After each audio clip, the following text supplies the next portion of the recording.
सतनाम श्री वाहेगुरु साहिब जीओ। अगम अगाध पार ब्रह्म सोए, जो जो कहे सो मुक्ता होए। सुन मीता नानक बिनवंता, साध जना की अचरज कथा। परम सन्मानयोग गुरु रूप गुरु खालसा साध संगत जी, वाहिगुरु जी का खालसा वाहिगुरु जी की फतेह।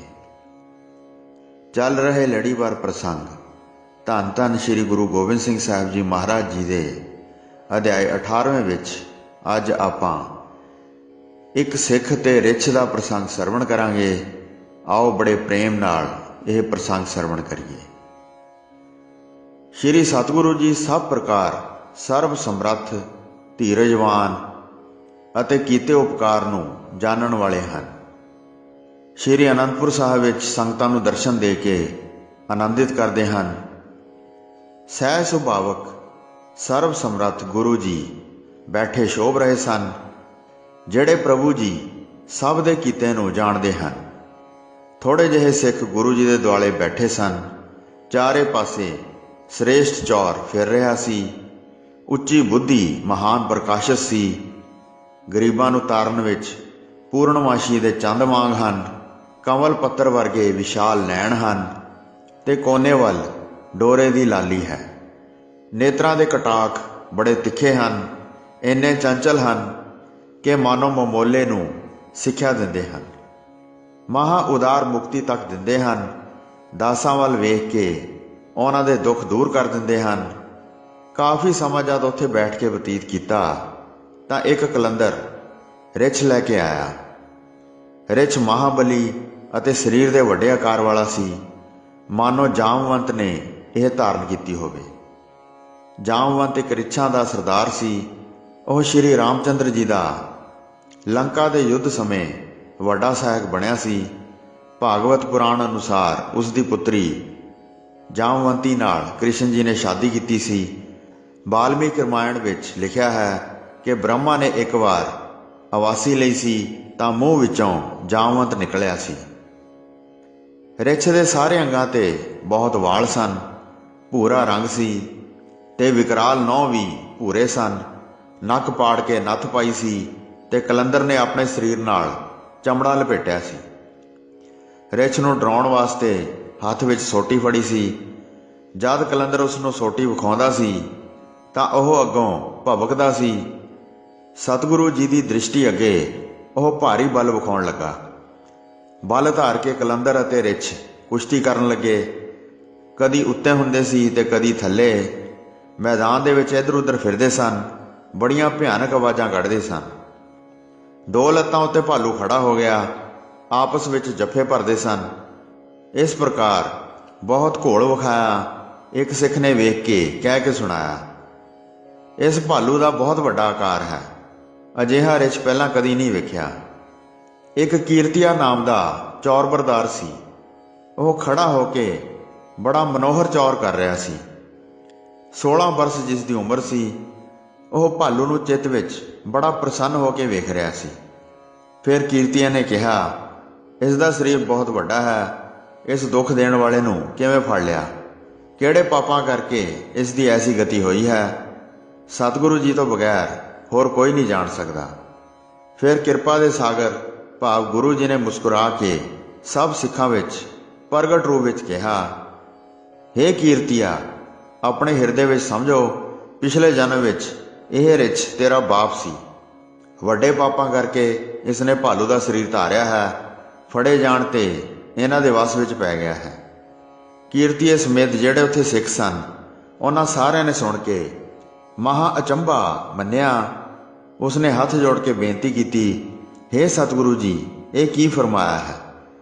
आप जी दे पिता जी दे पास मेरे पिता जी सदा सेवा करते रहे हैं। संगत की अरदास करवाउंदे सन। जिहड़ा प्रसाद हुंदा सी उसनूं वरता दिंदे सन।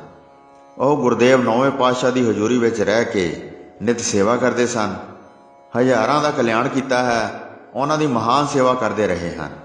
जे उन्हां नूं ऐसा फल मिलिया है ਜਿਨ੍ਹਾਂ ਨੇ ਮਨੁੱਖਾ ਸਰੀਰ ਤੋਂ ਭਾਲੂ ਦਾ ਸਰੀਰ ਪਾਇਆ ਹੈ, ਉਸ ਗੁਰੂ ਜੀ ਦੇ ਆਪ ਪੁੱਤਰ ਹੋ, ਜਿਨ੍ਹਾਂ ਦੀ ਮੇਰੇ ਪਿਤਾ ਜੀ ਸੇਵਾ ਕਰਦੇ ਰਹੇ ਹਨ। ਉਹਨਾਂ ਨੇ ਭਾਲੂ ਦਾ ਸਰੀਰ ਧਾਰਨ ਕੀਤਾ ਹੈ। ਇਸ ਤਰ੍ਹਾਂ ਕਿਹਾ ਹੈ, ਮੈਨੂੰ ਇਹਨਾਂ ਨੂੰ ਵੰਦਨਾ ਕਰਨੀ ਚਾਹੀਦੀ ਹੈ। ਜੇ ਆਪ ਜੀ ਦੀ ਸੇਵਾ ਕਰਕੇ ਐਸਾ ਫਲ ਮਿਲਦਾ ਹੈ, ਫਿਰ ਮਨੁੱਖ ਇਸ ਤਰ੍ਹਾਂ ਸਮਝ ਕੇ ਕਿਵੇਂ ਸੇਵਾ ਕਰ ਸਕਣਗੇ। ਉੱਤਮ ਜਿਹੜੀ ਮੁਕਤੀ ਦੀ ਪਦਵੀ ਹੈ, ਜਿਹੜੇ ਮਨੁੱਖ ਚਾਹੁੰਦੇ ਹਨ ਉਹ ਸੇਵਕ ਬਣਦੇ ਹਨ। ਜੋ ਉਲਟ ਫਲ ਪ੍ਰਾਪਤ ਹੁੰਦਾ ਹੈ ਤਾਂ ਕੋਈ ਵੀ ਚਿੱਤ ਵਿੱਚ ਡਰ ਮੰਨ ਕੇ ਸੇਵਾ ਨਹੀਂ ਕਰੇਗਾ। ਤੁਸੀਂ ਸਿੱਖ ਸਮੂਹ ਦਾ ਆਸਰਾ ਹੋ। ਹੇ ਗੁਰੂ ਜੀ, ਕੀ ਕਾਰਨ ਹੋਇਆ ਹੈ? ਤੁਸੀਂ ਫਰਮਾਓ। ਸਿੱਖ ਵੀ ਸੀ ਤੇ ਮੇਰੇ ਪਿਤਾ ਦਾ ਨਾਮ ਵੀ ਗੁਰਦਾਸ ਸੀ। ਜਿੱਥੇ ਕਿਤੇ ਤੁਸੀਂ ਆਪਣੇ ਸਿੱਖਾਂ ਦੀ ਘਣੀ ਲਾਜ ਰੱਖਦੇ ਹੋ। ਇਸ ਕਰਕੇ ਕਿਰਪਾ ਕਰਕੇ ਮੇਰੇ ਪਿਤਾ ਜੀ ਦੀ ਪਿਛਲੇ ਜਨਮ ਦੀ ਕਥਾ ਸੁਣਾਓ ਤੇ ਫਿਰ ਦੁਖੀ ਜੂਨ ਤੋਂ ਛੁਡਵਾ ਦਿਓ। ਸਾਰੇ ਸਿੱਖਾਂ ਦੇ ਹੋਰ ਆਸ਼ੇ ਨਹੀਂ ਹਨ। ਤੁਹਾਡੇ ਬਗੈਰ ਕਿਸੇ ਹੋਰ ਥਾਂ ਮੁਕਤੀ ਨਹੀਂ ਪਾ ਸਕਦੇ ਹਨ। ਸਤਿਗੁਰੂ ਜੀ ਨੇ ਫਿਰ ਸਾਰੀ ਕਥਾ ਸੁਣਾਈ। ਤੁਹਾਡੇ ਪਿਤਾ ਜੀ ਨੇ ਇਸ ਤਰ੍ਹਾਂ ਰਿਛ ਦੀ ਜੂਨ ਪਾਈ। ਗੁਰੂ ਜੀ ਦੇ ਪਾਸ ਕੜਾਹ ਪ੍ਰਸ਼ਾਦ ਆਇਆ। ਤੁਹਾਡੇ ਪਿਤਾ ਜੀ ਅਰਦਾਸ ਕਰਕੇ ਸੰਗਤ ਵਿੱਚ ਵਰਤਾਉਣ ਲੱਗੇ। ਹੌਲੀ ਹੌਲੀ ਸਾਰਿਆਂ ਨੂੰ ਪ੍ਰਸ਼ਾਦ ਦਿੰਦੇ ਜਾਂਦੇ ਸਨ। ਫਿਰ ਕੋਈ ਸਿੱਖ ਗੱਡੇ ਵਿੱਚ ਗੁੜ ਲੱਦੀ ਉਸ ਰਾਹ ਤੇ ਚੱਲ ਕੇ ਆ ਗਿਆ। ਜਦ ਉਸ ਨੂੰ ਪਤਾ ਲੱਗਾ ਕਿ ਇੱਥੇ ਗੁਰੂ ਜੀ ਨੇ ਉਤਾਰਾ ਕੀਤਾ ਹੈ, ਤਾਂ ਗੁੜ ਦੀ ਇੱਕ ਭੇਲੀ ਆਪਣੇ ਹੱਥ ਵਿੱਚ ਲੈ ਕੇ ਉਸਨੇ ਗੁਰੂ ਜੀ ਦੇ ਅੱਗੇ ਧਰ ਕੇ ਦਰਸ਼ਨ ਕੀਤੇ। ਵੰਦਨਾ ਕਰਕੇ ਧਰਤੀ ਤੇ ਮੱਥਾ ਟੇਕਿਆ। ਫਿਰ ਉੱਠ ਕੇ ਗੱਡੇ ਸੰਭਾਲਣ ਚਲੇ ਗਿਆ। ਗੱਡਿਆਂ ਨੂੰ ਉਹ ਰਾਹ ਵਿੱਚ ਚੱਲਦੇ ਹੀ ਛੱਡ ਆਇਆ ਸੀ।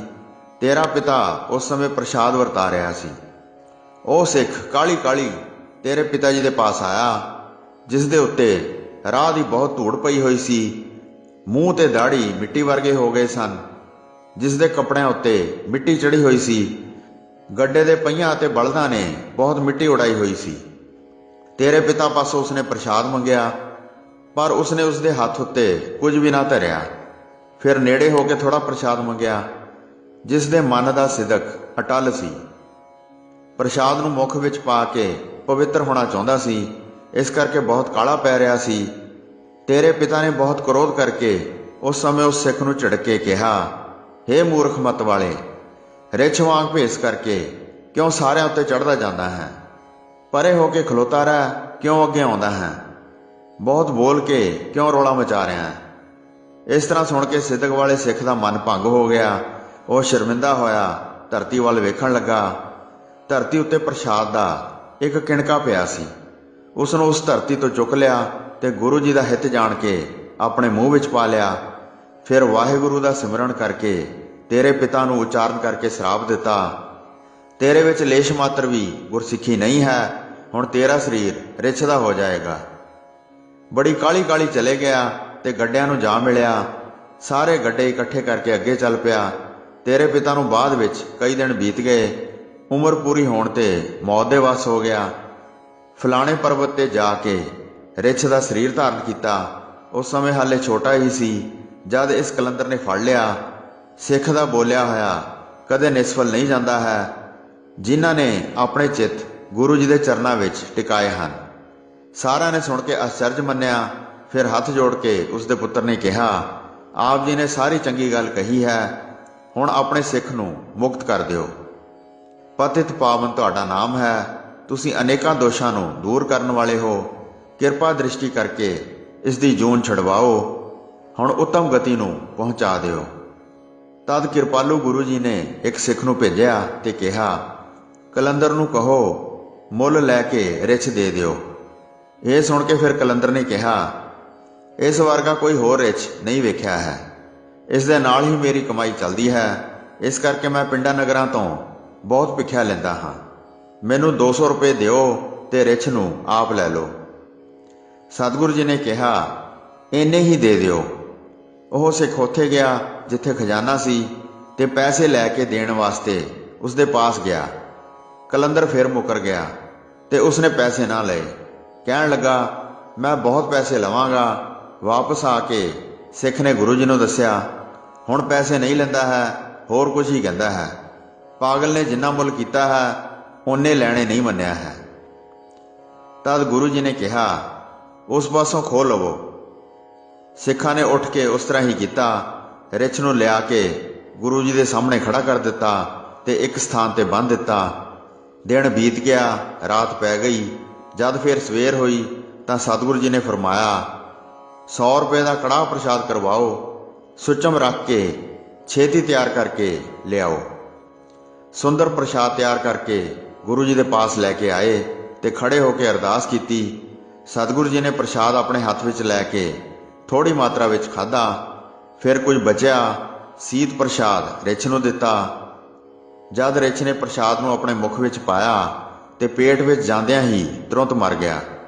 ਸਰਾਪ ਪਾਪ ਸਭ ਦੂਰ ਹੋ ਗਏ, ਉੱਤਮ ਗਤੀ ਨੂੰ ਪ੍ਰਾਪਤ ਹੋ ਗਿਆ। ਸਾਰੇ ਸਿੱਖਾਂ ਨੇ ਵੱਡਾ ਅਚੰਭਾ ਵੇਖਿਆ। ਕਹਿੰਦੇ ਸਨ, ਧੰਨ ਧੰਨ ਸਤਿਗੁਰੂ ਜੀ, ਤੁਸੀਂ ਆਪਣੀ ਗਤੀ ਆਪ ਹੀ ਜਾਣਦੇ ਹੋ। ਸੋ ਸਾਧ ਸੰਗਤ ਜੀ, ਇੱਥੇ ਪਹਿਲੀ ਰੁੱਤ ਦਾ 18ਵਾਂ ਅਧਿਆਇ ਸਮਾਪਤ ਹੁੰਦਾ ਹੈ ਜੀ। ਪ੍ਰਸੰਗ ਸੁਣਾਉਂਦੇ ਹੋਏ ਹੋਈਆਂ ਅਨੇਕ ਭੁੱਲਾਂ ਚੁੱਕਾਂ ਦੀ ਖਿਮਾ ਬਖਸ਼ਣੀ ਜੀ। ਦਾਸ ਨੂੰ ਆਗਿਆ ਦਿਓ। ਵਾਹਿਗੁਰੂ ਜੀ ਕਾ ਖਾਲਸਾ, ਵਾਹਿਗੁਰੂ ਜੀ ਕੀ